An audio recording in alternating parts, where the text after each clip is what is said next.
Em Black Clover a gente tem uma variedade muito grande de seres que vão de seres humanos nascidos naturalmente dentro do ciclo da natureza aos paladinos, que são seres artificialmente criados através das modificações feitas pelo poder do Lucius, que é o maior vilão da obra, pelo menos por enquanto, né?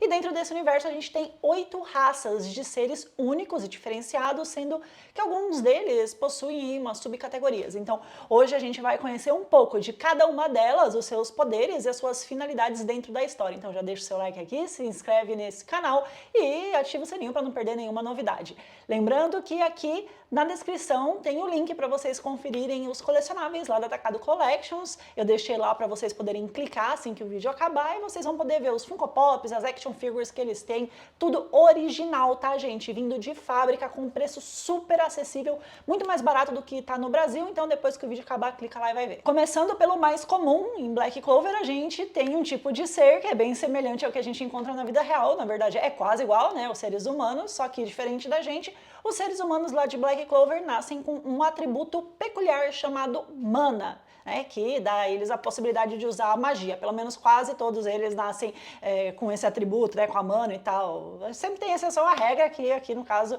é o Asta.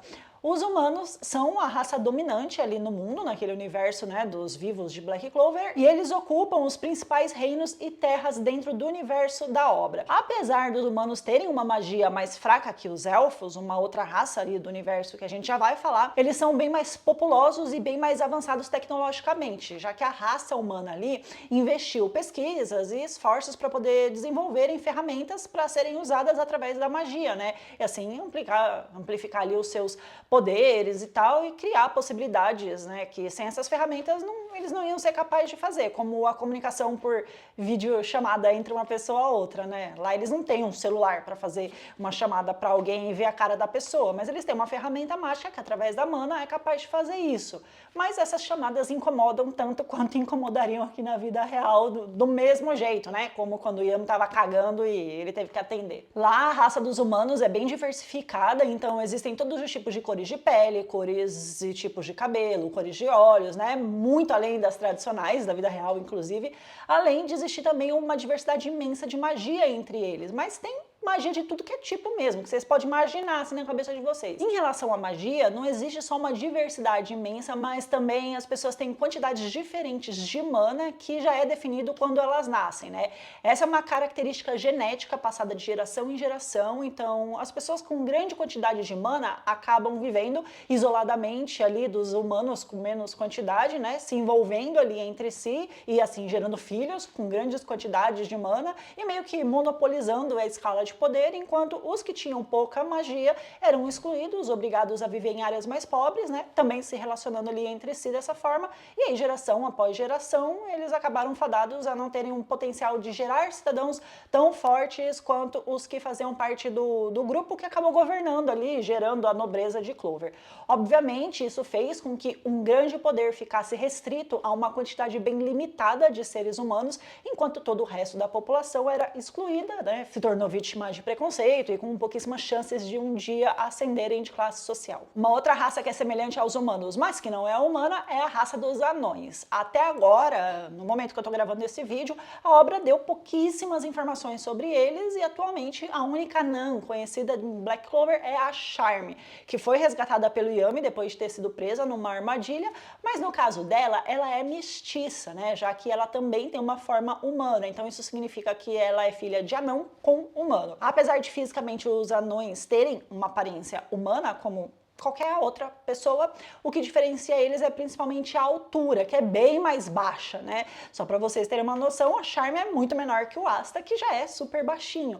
E além disso, eles são conhecidos por terem algumas habilidades mágicas especiais. Só que apesar disso, né, mais um só que, os anões são uma raça antiga que não viveu só ao lado dos humanos na antiguidade, mas também viveu ao lado dos elfos.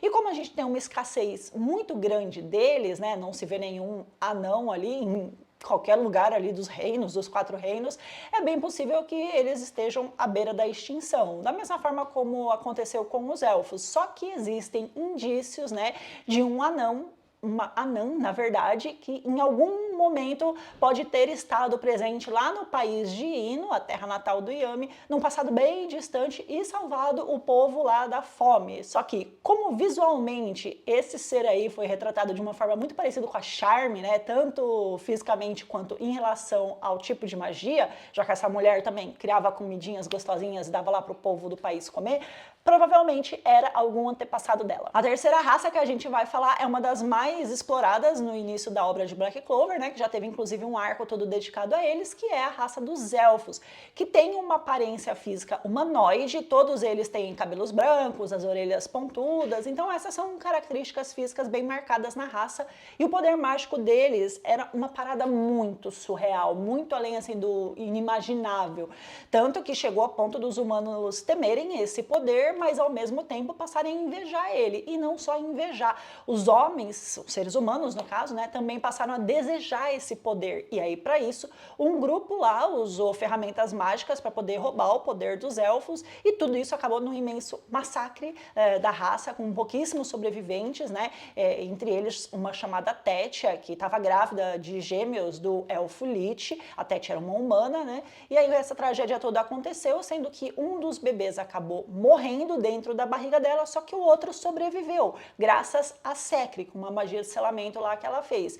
E aí a Tétia e o bebê acabaram, né, com os poucos elfos que sobraram, migrando para Elysia, perto do reino de Hurt, e lá eles criaram uma nova vila élfica. Além de ter uma quantidade absurda de poder, os elfos são uma raça que conseguem usar totalmente toda a capacidade das pedras mágicas, e como eles têm essa quantidade gigante ali de mana, eles também possuem uma série de magias proibidas que dependem dessa característica em especial, como por exemplo a criação do terceiro olho aqui no meio da testa. Uma outra característica muito peculiar dos elfos é que quando um deles é consumido por um desespero muito grande ou por sentimentos negativos muito fortes, eles podem sofrer uma transformação por causa dessa carga emocional que impacta muito diretamente neles, e aí eles se transformam em elfos negros, fazendo com que eles sofram transformações físicas, né, em que a pele deles fique preta, né, fica bem escura, e na parte mágica eles também sofrem, porque a magia deles acaba se transformando numa magia sinistra e selvagem, porque a mana deles se torna negativa. Quando isso acontece, o elfo acaba perdendo todo o seu controle mental, toda a sua autoconsciência, e vai sendo tomado ali por impulsos de ódio completamente destrutivos. A gente viu acontecer isso com o Patri no arco dos elfos, mas todos eles que reencarnaram depois, né, naquela ocasião, também podiam ter se transformado em elfos negros, porque eles já possuíam um ressentimento muito grande contra os humanos, já que eles acreditavam que o Lemiel, que era um humano lá da realeza, tinha traído eles, e por causa disso eles tinham morrido. Uma outra raça de seres bem conhecida atualmente na história, mas que já deu as suas primeiras contribuições lá no começo da obra, é a raça dos demônios, que são criaturas com formas bem grotescas, né, alguns com aparência humanoide, e aqui na obra a gente tem dois tipos de demônio, gente. No mangá existe uma categoria chamada Akuma e uma chamada Majin, só que quando a gente traduz essas palavras para o português, fica um pouco estranho, apesar de Majin ser traduzido como demônio mesmo, né? Porque Akuma, numa tradução literal, significa diabo. E aqui na nossa cultura, o diabo é um ser único, né? Um ser específico, Lúcifer, capeta, sei lá, essas coisas. Mas na cultura asiática, apesar dos dois simbolizarem o que a gente chama aqui de demônio, esses termos têm uma outra simbologia, assim, que é muito específica, vinculada com o folclore e a mitologia de lá. Em Black Clover, os demônios chamados de Akuma são os demônios como Lucifer, o Astaroth, Beelzebub, o Lieb, né? Os demônios do Nat, esses tipos de demônios aí. E os que são chamados de Majin são aqueles gigantescos, sem nenhuma inteligência, que eram humanos, né? Que se transformaram nesses seres aí por vários motivos, então vamos entender essas duas categorias. Os Akuma são uma raça que é conhecida por ser completamente isenta de qualquer nível de empatia, de afeto, e também por terem uma natureza completamente maléfica. Eles não se importam com nada, nem com ninguém, nem com os outros seres da própria raça deles, né? Eles são totalmente maliciosos, e eles vivem num sistema lá no submundo em que o mais forte subjuga e humilha o mais fraco. É literalmente um inferno. Só que mesmo dentro dessa categoria de seres, eles também precisam lidar com hierarquias que definem as posições deles mediante ao reino que eles habitam. E essa hierarquia é estabelecida pela quantidade de poder que eles têm, né? Em geral, quando mais fraco um demônio, mais baixo ele está na hierarquia, mais a forma dele também vai ser animalesca e menos capacidade capacidade cognitiva e inteligência eles vão ter.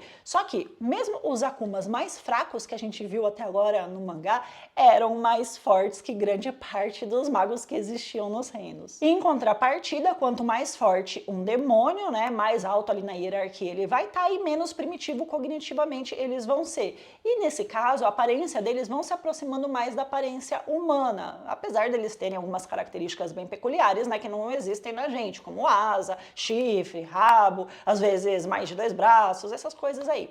O fato deles terem mana negativa faz com que eles sejam mais resistentes à magia natural, e a estrutura do corpo deles em si é bem mais resistente do que o corpo de um humano, ainda que esse humano seja um mago super poderoso. Fora que o único objetivo dos Akumas é matar e destruir tudo o que eles encontrarem pela frente, né? E esse mínimo de estrutura social que eu falei para vocês, que a gente encontra ali no submundo, é um sistema que já é estabelecido no nascimento de cada um deles. Então, eles simplesmente não podem mudar ali de patamar, né? Essa hierarquia não pode ser alterada. Dentro dessa hierarquia, desse sistema, a gente tem 4 categorias, que são de baixo, médio e alto escalão, e do escalão dos demônios supremos, que são os que governam o submundo, né? São os que estão no poder lá. Os de baixo escalão, como são mais fracos, eles podem ser vencidos sendo atingidos por uma grande quantidade de mana, só que os outros, que são mais fortes, só dá para vencer com magia arcana ou com o estágio santo, ou então outras magias demoníacas, sendo que para eles morrerem morrido mesmo, o coração deles precisa ser destruído, tá? Ou então com o uso da antimagia, que só o menino Asta tem, já que ele é o protagonista.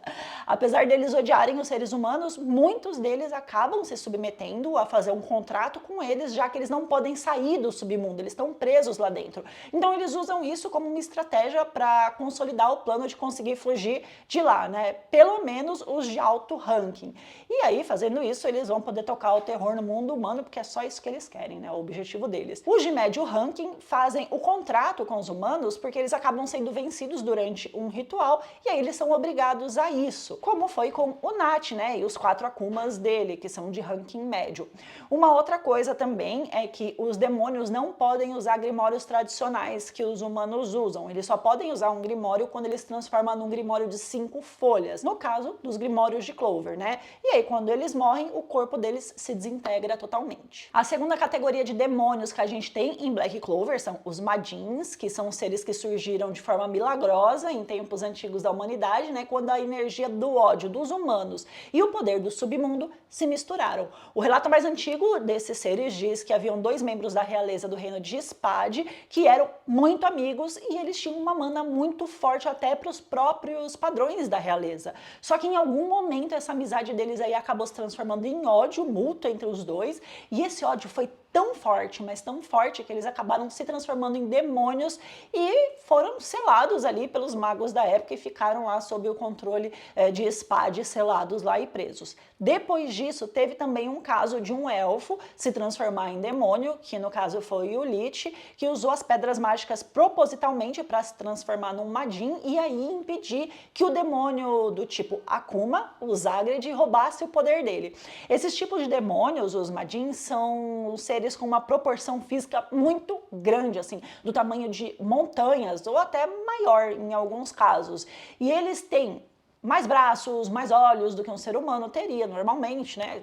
Do que um ser humano tem na realidade, e eles não têm nenhum tipo de inteligência, eles são completamente bestiais e primitivos, e eles basicamente usam mana negativa para disparar feixes mágicos e realizarem explosões que são capazes até de destruir uma cidade inteira num único golpe, só que eles não têm atributos específicos como os demônios do tipo Akuma têm, fora que as asas deles conseguem absorver a mana ao redor, fazendo com que eles aumentem ainda mais a sua força, e os bichos são fortes, viu? Quando o Zenon soltou um lá em Clover e o outro lá em Spade, a maior parte dos magos não foi capaz de fazer nada contra eles, se não fosse pelo Asta e pela Mereoleona, Tava todo mundo morto, bem morrido. Uma raça nova que surgiu recentemente em Black Clover é a raça dos anjos, que são humanoides angelicais criados de uma forma artificial pelo Lucius, né, que fundiu aí vários humanos em corpos singulares, e eles foram criados unicamente para ajudarem os paladinos na guerra contra Clover. Até o momento a gente não tem nenhuma informação de anjos sem ser desses tipos artificiais.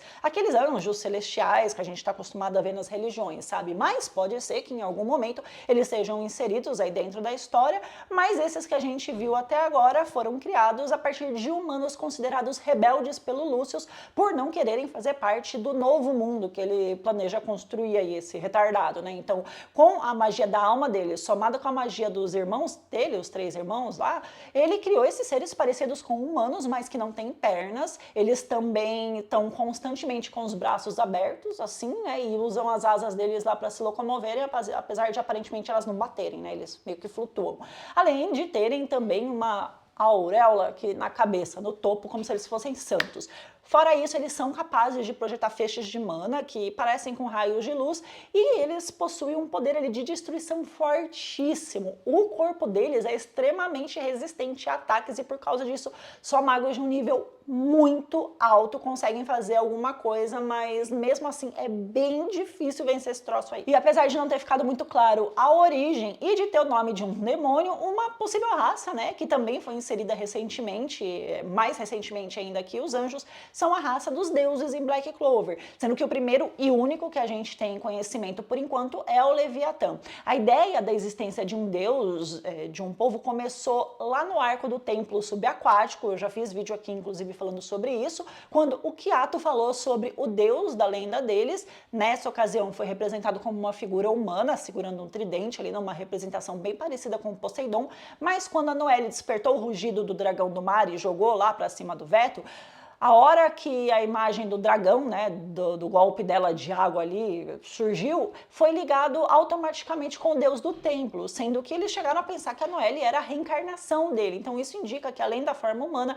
esse tal deus aí tinha também uma forma de dragão. Recentemente a gente descobriu que esse deus se chamava Leviatã e a Noelle fez um contrato com ele para poder ficar mais forte e poder lutar contra os paladinos que estavam destruindo Clover junto do Lucius. Mas Leviatã, segundo algumas vertentes mitológicas, é um demônio, por isso eu disse que não fica muito claro a origem deles. Mas como ele foi denominado Deus no mangá, né, para fazer esse vídeo, eu tomei isso como base. Pode ser que mais pra frente a gente descubra que ele era só um demônio mesmo, né, que tinha saído do submundo e que os cidadãos do templo acharam que era um deus. Pode ser, mas enquanto isso não acontece, a gente coloca ele nessa categoria aqui. E, obviamente, deuses possuem um poder muito acima da média, né? Um poder muito maior do que os humanos, com muito mais resistência física também, né? E com a possibilidade, como a gente viu, de fazer contratos com os seres humanos para que, fundidos, eles tenham um ganho de poder ainda maior, né? Fora que, baseando no Leviatã, apesar dele ter muita inteligência e raciocínio, não necessariamente eles precisam ter uma forma física parecida com uma pessoa. No caso, ele é um dragão. Os espíritos são uma raça de seres elementais que possuem uma identidade e uma natureza de mana própria, sendo que 3 já foram apresentados pra gente em Black Clover até agora, que são o espírito do fogo, que é a Salamandra, né, que já teve com a Fana e atualmente tá com o Fuego Leão, a Bel, que é o espírito do vento, que o Yuno encontrou na masmorra, lá no comecinho de Black Clover, e o espírito da água, que é a Undine, que é da Lolo e é lá do reino de Hurt. Apesar da Bel e da Undine terem um raciocínio e uma cognição igual a de uma pessoa comum, né, e também fisicamente se parecerem um pouco ali com uma pessoa, a Salamandra tem uma forma física de réptil, né, do réptil que dá o nome ali para ela, inclusive. E até hoje a gente nunca viu se ela se comunica ou não com a pessoa ali, com o humano que ela tá em conjunto, né? Então, não se sabe se mentalmente ela pode falar ali com o humano que ela serve, mas o fato é que os espíritos são os seres que se vinculam a um mago que tenha a mesma natureza de mana deles, e aí eles passam a trabalhar em conjunto com esse mago, potencializando os seus poderes originais, até se fundindo com um mago, como, por exemplo, a Bel e o Yuno, né, fazem, aí criam magias novas a partir dessa fusão, e eles representam as propriedades elementares do mundo, como fogo, ar, terra e água, E a da Terra a gente ainda não conhece, mas a gente tá esperando. E por último, a raça dos Paladinos, que também são seres criados de forma artificial pelo Lúcio Sócrates, em que ele purifica um demônio e através disso ele cria um poder sagrado que ele encarna num ser humano. E dessa forma, ele transforma os dois numa nova forma de vida. Quando esse demônio purificado é implementado dentro da pessoa, ele passa por uma transformação física, a pessoa, no caso, passa por uma transformação física em que ganha ali corpos alados, chifres, asas, aureolinha aqui, e roupas que remetem a todo esse conceito celestial e tal. E esses corpos desses seres são quase imortais. Fora que a inteligência e as capacidades físicas, né, e capacidades de batalha também, quantidade de força, essas coisas, mana, são altamente aprimoradas. E como esse processo altera a alma dos humanos, eles passam a enxergar o Lúcio como um ser justo. Olha que coisa, não? Aí eles tendem a lutar para que a ideologia do Lúcio seja implementada de toda forma na Terra a todo custo, mas sem perderem a sua consciência própria, sabe? Eles continuam a serem eles mesmos, só que agora, assim, alienados. O grimório deles também é afetado e vai registrando os novos feitiços que esses magos recebem com os demônios purificados, e até o momento a única forma de desfazer essa transformação artificial dessa raça aí criada pelo Lúcio é através da antimagia do Asta, que não é capaz de reverter todas as mudanças que foram causadas no corpo e na mente do mago, mas é capaz de deixar eles em coma até que o Lúcio seja derrotado, mortinho. Apesar dos paladinos possuírem essa transformação alada, eles podem desativar ela no momento que eles quiserem, né, para poder manter a forma humana original ali dos seus corpos, e quando eles querem usar o poder total, eles viram daquele troço alado lá. E aí eles ficam transitando entre essas duas formas. Bom, gente, é isso. Eu espero que vocês tenham gostado desse vídeo. Eu vou dar um beijo aqui pra vocês e sábado tem mais. Tchau!